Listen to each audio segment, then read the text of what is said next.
Hello and welcome to the Possibility Partners Show. I'm your host, Ande Lyons, your Chief Possibility Officer, and I am usually talking about Andelicious advice for entrepreneurial adventurers. But on today's show, this is about a celebration of a very, very special person in my life. It's someone who I've been following for a while on Google Plus, is where I met him, but I subscribe to his blog and he enriches my life all the time. And so today I want the conversation to be around the celebration of the launch of his very special book called The Little Book of Inspiration. And in this powerful little book, you'll find inspiring stories and poems of love, redemption, and change, and they'll help you take a moment to really see the inspirational treasures in your life, because if you choose to see them, they're everywhere. And what I really love about the beauty and magic of our online world is having the opportunity to meet special people like you and like our guest today. An award-winning marketer and blogger, every week, Danny Brown illustrates he is so much more. With courage in one hand and authenticity and talent in another, Danny pulls back the layers of humanity, using words and vulnerability to bring us all closer to each other. And I feel so strongly that every day it's about deepening our life and our relationship with our beloved self, with our beloved life, and all the other beloved humans that we share this planet with. And Danny helps us get a little bit closer that way with his new book. Welcome, welcome, welcome, Danny Brown, to the show. Well, thank you. That's quite the introduction there. I'm gonna have to use that as a soundbite on my phone or something. That was awesome.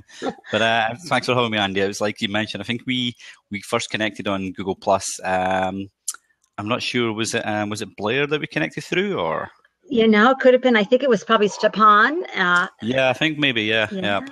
Yeah, So wonderful. For a dead network, it's done pretty well for connecting people. I know. And yeah, I'm so honored to be participating in your delicious book launch tour. I immediately raised my hand when your publisher or you said, hey, if you want to participate. I was like, me.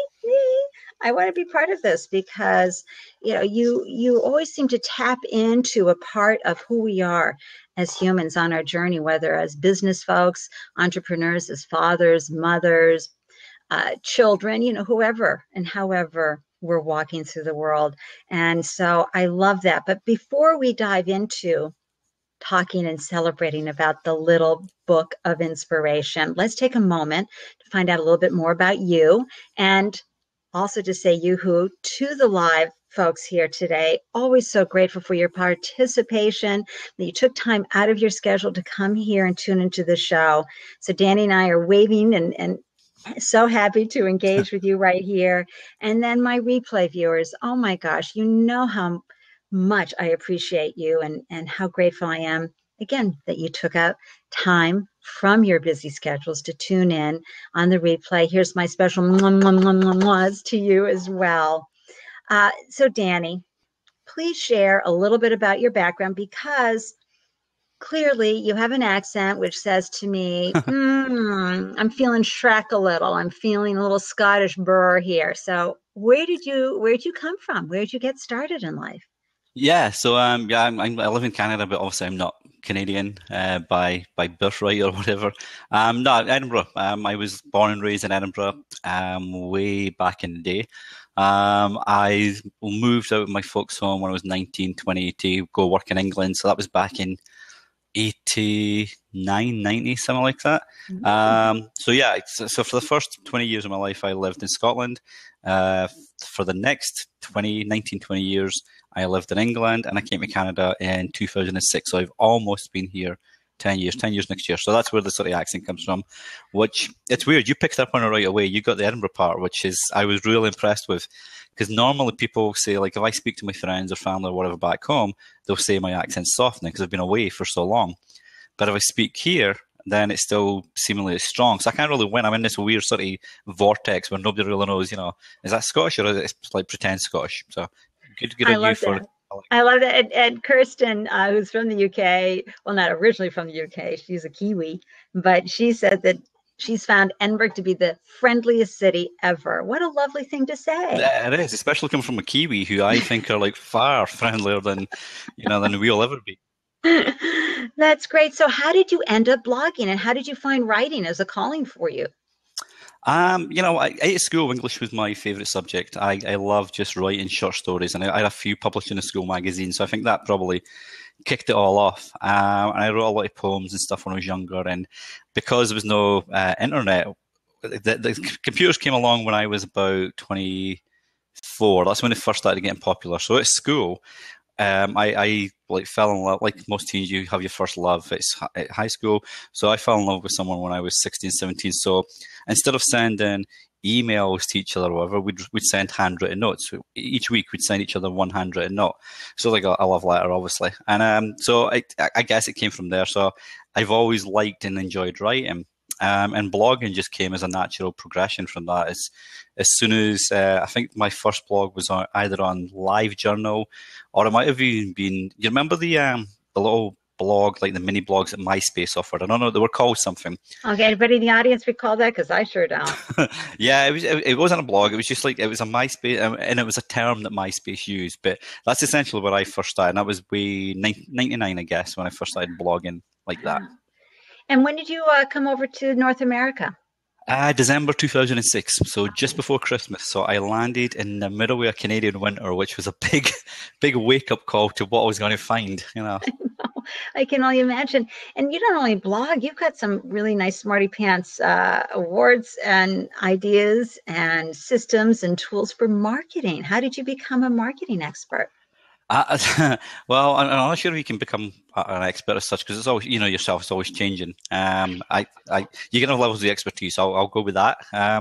But I started off in my very first job was in a little town in the Borders called Hawick. And my very first job was a knitwear specialist, because that's what the trade was. So I'd spend all day on my feet in front of this big loom thing. And these jerseys that the golfers wear, like these pullovers that have got the diamonds, like all multicolored diamonds. So initially, when they were made by the company I worked for, it was all hand knitted. So you'd stand at a loom, you'd line up the 20 colors, all one thread at a time. You'd go across one row, you'd make another bunch of colours, go across one row, and you'd go like that. It would take us about a week to make one jersey. That's how long it took. So that was my first job, and I got so bored of that. That wasn't for me, but that's what was there in that little town. And then I saw a job advertisement for a sales consultant at a local electrical retailer. It happens that I knew the manager of the store through our snooker. We both played snooker for our relevant clubs, or snooker clubs or whatever. Snooker? And I played snooker. It's like billiards. It's a very British game. Kind of like pool, but more strategic, if you like, than pool. There's more balls. It's twice the size of the table, and it's you've got to think as to how to put runs together. So I knew him through snooker. So I was kind of sneaky that I went in and I just turned the whole conversation to snooker as opposed to being interviewed what my selling skills were like.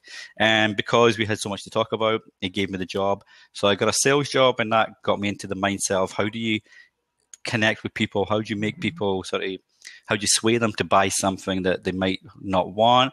Which led kind of naturally into marketing, and I just sort of fell into it that way, I guess. Well, and then you got online, you got into social media, because there must be a lot of Danny Browns out there, but you have the @DannyBrown on the Twitter handle, and you've got 38,000 plus followers. Yeah, it's funny. When I first started Twitter, I had a different handle altogether, which was my old solo consultancy. It was like the handle for that, and there was the Danny Brown handle that I have now was actually someone else had that, but they only tweeted 3 times in a year or something. So at that time, you could still reach out to Twitter and ask them to remove dormant accounts so you could grab the handle. So that's how I got that. And now there's Danny Brown, the rapper from Detroit, who he's got like way more followers than I do. Although I get mistaken by some of his fans at times, and they'll tweet me, and you really don't want to see some of the stuff they tweet. It's pretty interesting what they tweet out. So now he has to use X Danny Brown X or something like that to but because I was lucky enough to get that handle back in 2009 or something when I got it, I think. He hasn't offered you like hundreds of thousands of No, dollars. you know what? He doesn't need to. You know, I think he's built his whole brand. I mean, I used to do pretty well on Google for my name, so my blog would pop up or whatever. But if you do it now, it's all Danny Brown the rapper. He's owning that page. So I think he's okay with the X Danny X Brown X or whatever it is. But you set up your blog. When did you become like the official every week and knowing how to market and how to build it up? Because you have quite a following. Yeah, and that just came. Well, it was a mix of I sort of experimenting at the start as to find out what I really wanted to blog about, and then I had some well-known folks that were kind enough to recommend me on Twitter or whatever when I first got started. So that gave me an early audience, like a step up, if you like, that I would never have gotten had they not recommended. And then the folks that came along, I think what they found, or hopefully what they found, is that the blog's a very open experience. I might put an idea out, but it's open comments. There's no moderation. I'll pretty much let anything get said in the comments as long as it's respectful and it's on point. And I think people realised that, and they recognised that, as opposed to some blogs where the comments may be heavily moderated or it's just the voice of the blogger or whatever. This is an open part of the web. Just come in and let's start a conversation. So I think that's kind of built up a little community around that. Yeah, and you use, what is it, Postmark or something? Like people can just reply right from the email they get in their box. Yeah, Postmark. That's. I mean, I'm a huge fan of Postmark. People must get fed up with me talking about them, but I just love what they're doing. It's so easy. It's like you say, because I mean, I don't know about yourself, but I use email all the time. I far prefer email to tweeting, Google Plus conversations, because it's just easier to have a more personal, intimate conversation with someone back and forth over email. When we use it at work, we use it on our phones. It doesn't matter where you are, email is accessible. So the Postmark solution just makes sense to send a post out by email like you would with a MailChimp or a FeedBlitz or whatever, but then you can just hit reply to that post and immediately you can start comments going back and forth. And these comments get published on your blog. So it's so natural. When I found it, since I started using them back in February this year, the comments have grown, the numbers, but the quality, the thoughtfulness behind the comments, it's a real conversation. So yeah, they're cool. I love that. So that's their free plug on the show, I guess. That's a great way to build a relationship. And I've been listening to my our friend Blair Glazer talking about it too. And if I were to ever write a blog, it sounds like a great way for me to go. I'm more of a chatter. I'm more of a video person, Danny. Right, sure. But now, is there a daily practice that you do? Is there something that really helps you stay in tune with your writing and with your marketing efforts? You know what? There isn't really. I like for blogging. I'll just, whenever an idea comes to me, if it makes sense for the blog, I'll put it out. I used to, like 3-4 years ago, I used to try get a post out every day, and I got burnt out with that. It's just I could see the blog suffering. So now I just essentially, if something's pops in my head, or I see something, or someone leaves a comment on a previous post, it gives me an idea. I'll run with that. For my job, like for marketing, it's like I work with a very small team for a large organization, so we're very focused on what we need to do. So we have like a kind of daily brief at the start, what we need to do, what we need to achieve, what went wrong the previous day, etc. Like anybody in their office job. So I guess that's kind of not formatted, but it's definitely well, and what I've been watching, Danny, with you is this. If you came into blogging in 2009 plus there to 2011, it was, and then over the last few years, there's so much about your title has to be SEO, search, and somatic, and this and that. And I noticed recently that you got involved with the Pure Blogging platform. Yeah, can you talk about that a little? Yeah, sure. I was kind of, like you say, you go online and you see a lot of bloggers speaking about how you need to, because you keep up with Google's constant algorithm changes. You have to, make your post a certain amount of length, or you have to make your post so short, or you have to have these images in, or you have to have no images in it, etc., etc. It's like, when did I did a post a couple of years back, which I reformatted for the Pure Blogging blog, about when did we forget about just the Lavi blog and just publish something because we were interested in it. So the Pure Blogging thing came about where I asked a bunch of friends, hey, you interested in writing where it's just blog what you want? There's no topic on this blog that's there's no hate speech, there's no racism, there's no bigotry. Nothing like that is allowed on the blog. But anything you want to write about, ping it up there and I'll publish it, you know. So that's where the pure blogging thing came up. And that seems to have connected with people that are tired of all the content marketing push, all this kind of content, that kind of content. Who cares? Just write something or make a video and put it up there and we'll publish it out, you know. Okay, I'll make a video for you. Yeah, sure. And I'll put it up. Don't worry. Ping it over. Well, yeah, we've got to move on to your book now because I'm so excited. Everybody who's watching, you can grab, let me just bring it up on my Kindle here, because this book is so seriously delicious. Look at that sweet little cover. That's an awesome cover, right? That's a beautiful, sweet cover. And what I really love is that the chapters are, you know, just a page and a half, sometimes two. You know, they'll bring you to tears. There's this one that I read this morning out loud to my husband, If I Were to Die Tomorrow. So sweet. Here's the table of contents so you can get an idea of the titles here. Footprints. Oh my gosh, that was so profound. And I love that you reached deep and you know, really went for vulnerability and your own view of the world and were willing to put it out like that. What compelled you, Danny, to do this? I think it's just like I was speaking to Mark John Clifford earlier this week. Sorry, what day are we on? This Saturday? Yeah, earlier this week. Sorry, I came back from a wedding. Like yesterday was really hectic because my wife's best friend got married, so it was a really busy day. So my head's all over the place trying to catch up on where we're in days wise. So earlier this week, I was speaking to Mark John Clifford about it. And it was just really, it's a combination, I guess, of stuff that I've been thinking about for a few years, where the direction my blog's been going in, seeing some of the injustices around the world, but knowing that it's not just bad things that happen, but the newspapers get paid more or they get more readers by, you know, selling negative stories. So it's just really to try do a counter to that and essentially say, look, we're not done. We know there's a lot of bad stuff happening in the world. But there's a lot of good stuff that never gets shared, and we should be sharing more of that. And whether that's about our own lives or the people in our lives or people that we know, we should be sharing the good stuff that's happening to them as well, you know. And that's kind of where it came from. That's right. And you know what? I have to say, in my household, Gladiator, the movie, gets played a lot. What can I tell you? Okay. And when I was reading your wonderful chapters out loud to my husband, Chet, he goes, oh my gosh, his book reminds me of Russell Crowe's wonderful quote from the Gladiator, which, you know, he had them add to the movie, which is, what we do in life echoes through eternity.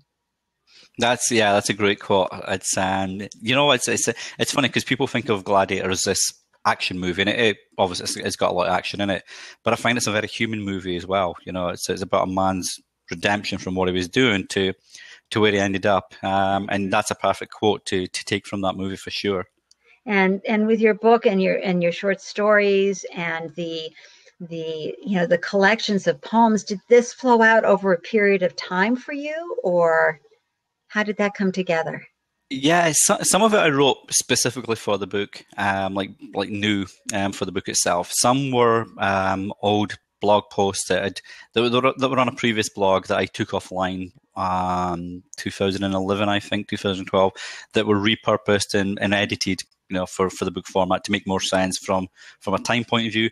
And others were stuff, like I mentioned to you, I'd written, like, for the longest time, poetry and that back in the UK, way back in the day, that I thought, let's revisit some of that and update it for this. So it's just been stuff that's been floating about for a while, that's given a new blicky paint, and there's been new stuff added, and there's, you know, new short stories, etc. And then it came together. And initially I was just going to self-publish and just bang it out there, forget about it. And then Morning Rain came along and you know, took a risk on it, because they're a fiction company that publishes fiction, and so this is the first non-fiction book. So that was nice of them. Yeah, and that was going to be my next question. I mean, you know the internet inside and out. You could have easily self-published. And hello, Morning Rain Publishing. What a lovely job you've done supporting Danny and with this virtual book launch. And for folks, you can hop onto morningrainpublishing.com, and Danny's book is featured right in the front page. So click on the Buy Now button and then click on it again when you land to its own landing page, and you'll see a discount box pop up. Type in Inspire 20 and you'll get 20% off on the book, which is wonderful. But Danny, how come you went with the publisher, and how did they find you? So so my wife is one of the editors. So we kind of knew each other anyway. I love But it. no, like I said, I just mentioned it to Jacqueline, my wife. I said that, hey, I've put this collection together. I'm going to self-publish, but do you think? Because I knew that they're a fiction publisher, so I They've thought got some nice fiction. they've got, you know what, they've got some really good offers on there. Yeah. One of my favorite books is An Eagle's Heart by Scott Butcher, which I think was their second book that they published. And that's a beautiful, it's very much like, I think the review I gave on Amazon was comparing it to Watership Down. That's how good it is. So yeah, that's my free plug for Morning Rain.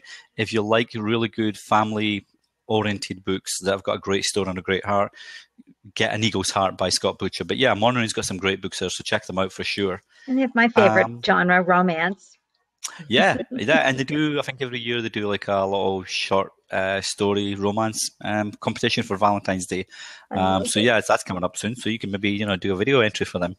But let's talk about the purpose behind your book, because I feel like in anything that we do in life, we first need to focus on the outcome, but then go into but why? Why do we want that outcome? Why do we want that experience?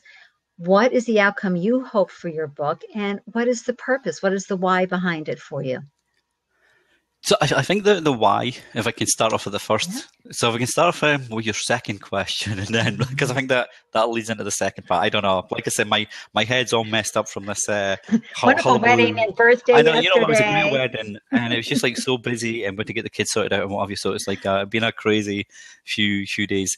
But I think the why behind it was definitely, like I say, to counter the negativity that's out there and show that I mean. There's been stories. I think we commented on one on Facebook the other week about how there's a lot of stories at the moment about segregation and hatred towards the Muslim community, in North America and in the UK because of ISIS and terrorist attacks in the Middle East. But we can't define a whole religion or race by a small group of people.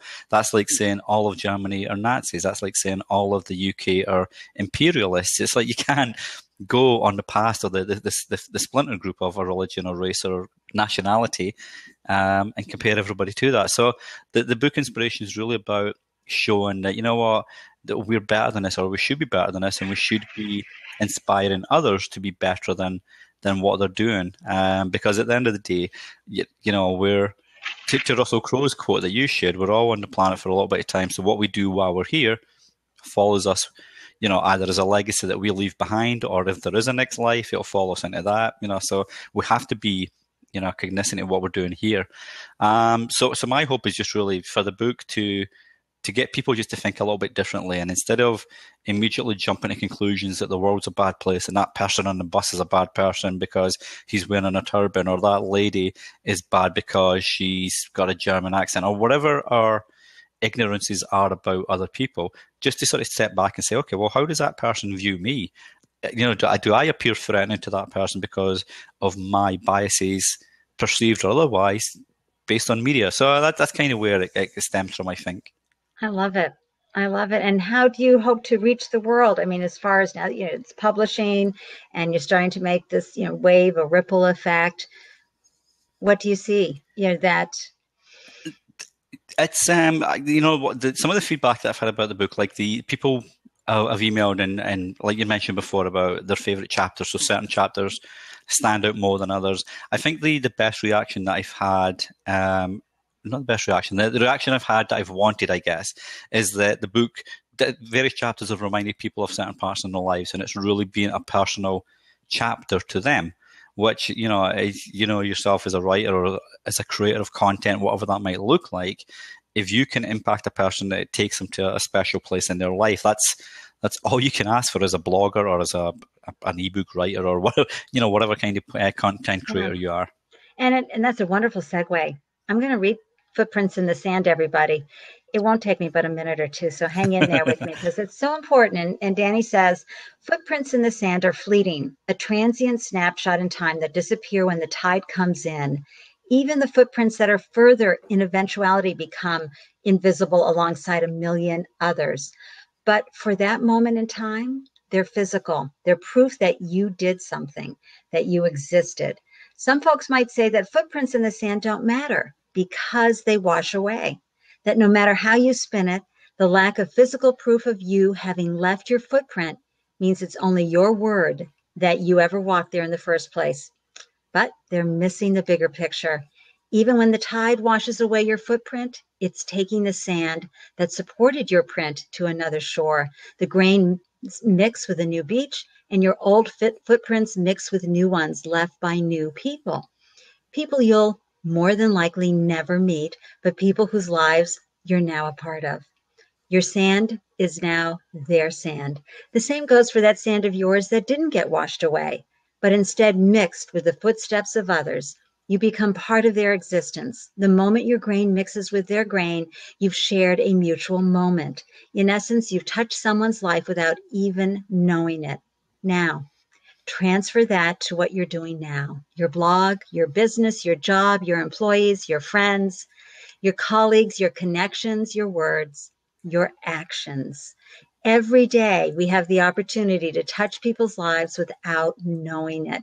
Every day we have a chance to improve a mood without knowing it. Every day we have a chance to make a difference. All we need to do is leave some footprints in the sand. Ready to walk? How beautiful is that, everybody, right? I'm going to have to speak to Jennifer, the editor. She's just joined, actually, Jennifer from Morning Rain. Because if we ever do an audio version, I need to get you to read that, because that's like awesome. That was just perfect. Oh, thank you. I'll send you the audio of this one. That was amazing.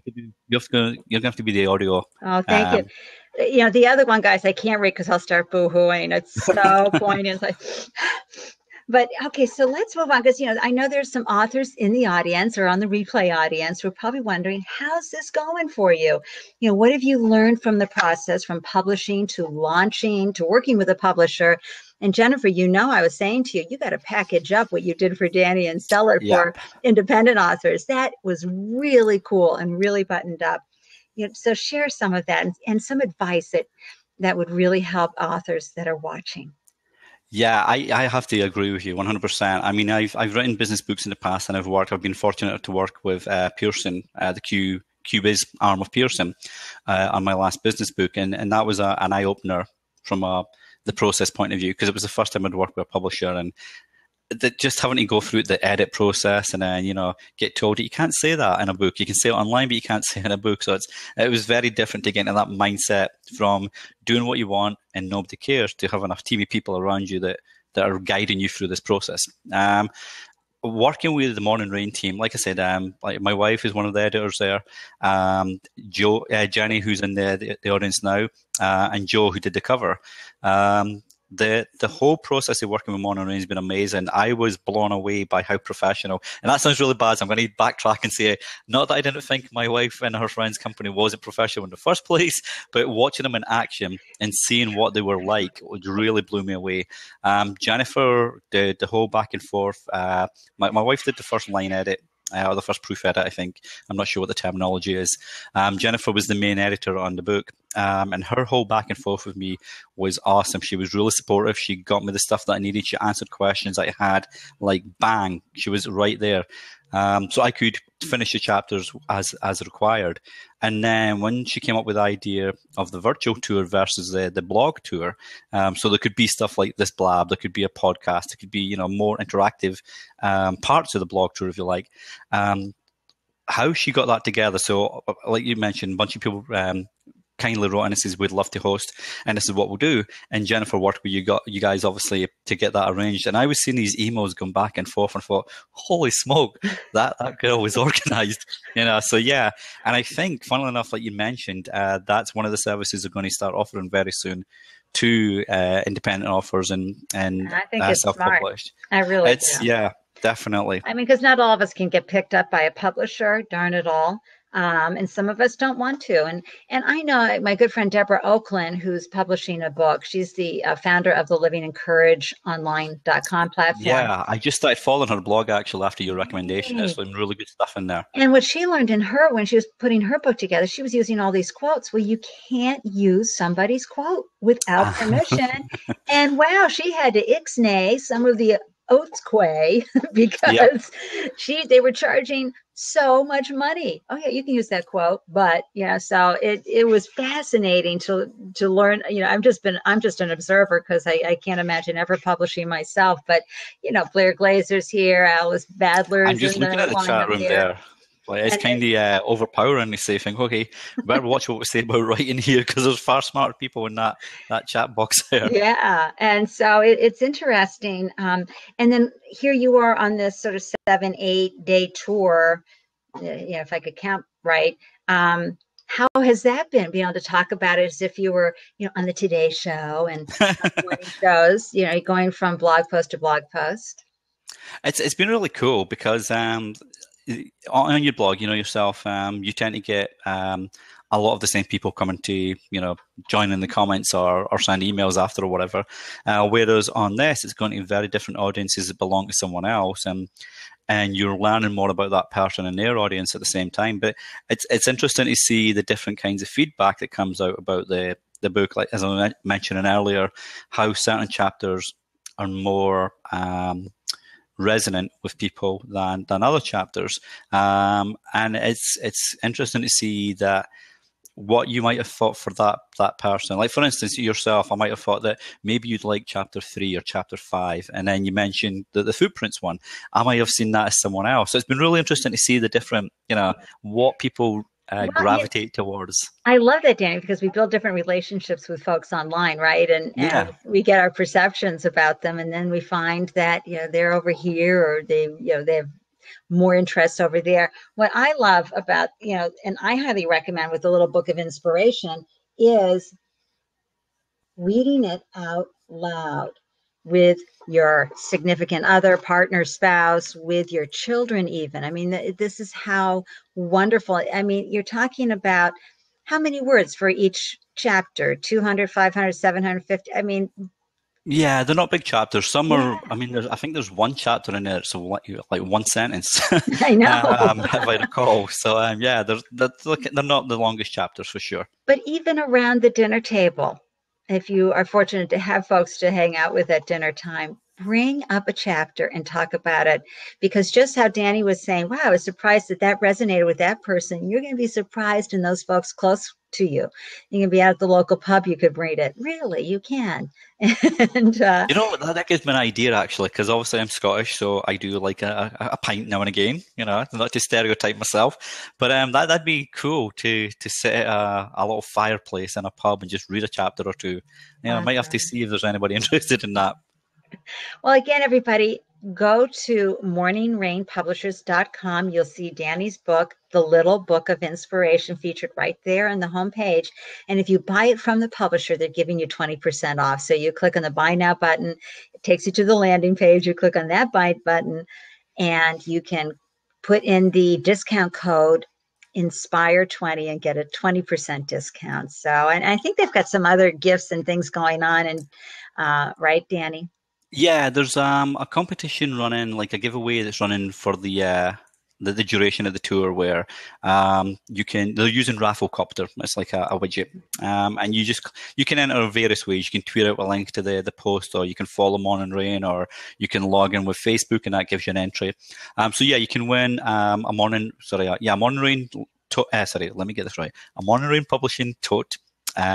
You get a little book of inspiration notebook, and then there's a special prize that they're going to give a free copy of one of their books that correlates with what the little book inspiration.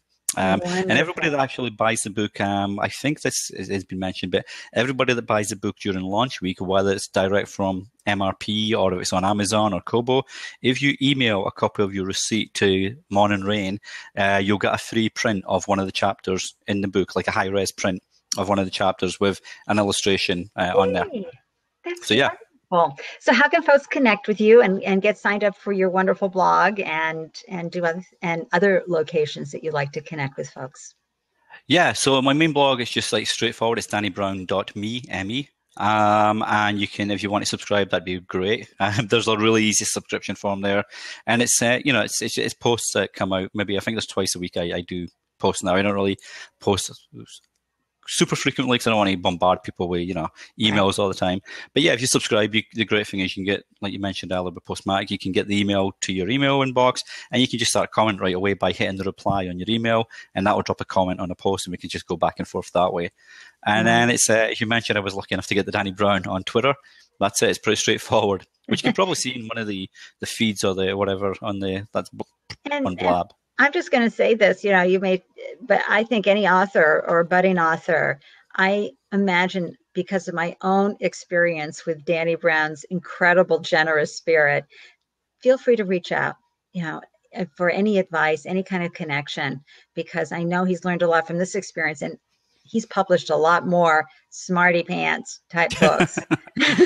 Well, that doesn't necessarily mean smarty pants. So there was I look back at some of the posts I did in 2007, 8 or whatever, and I cringe. You think, God, what was I thinking? So I don't think it's necessarily smarty pants. The fact that there's more here. You talk about some important things that we all need to know, so I love that. Hey, everybody, we're about to go into the Afterglow party. As you all know, I create this video section here under the record button, so I get a nice piece of content, so all my replayer viewers can have a great experience. So I'm about to hit end record. So I want to thank everybody for tuning into the Possibility Partners Show. Thank you to all my entrepreneurial adventurers who have the courage to get out there every day and share their gifts with the world. And all of you, you can inspire anybody at any moment in time, and you can see inspiration anywhere you glow, okay? If you choose to find it and see it. Thank you so much, everybody, for tuning in and helping me celebrate this wonderful man, Danny Brown, and his wonderful book, The Little Book of Inspiration. Thank you, Danny Brown, for joining me. You're welcome. Thank you for having me. And that was I really enjoyed that. It was, and that reading, like I say, you have to, I might have to speak to the publisher and say, we have to get an audio recording of this book. Andy's got to do an audio recording of the book. Thank you. Okay, everybody. We'll see you in the next show. Bye. And remember, I'm wishing you an Andy.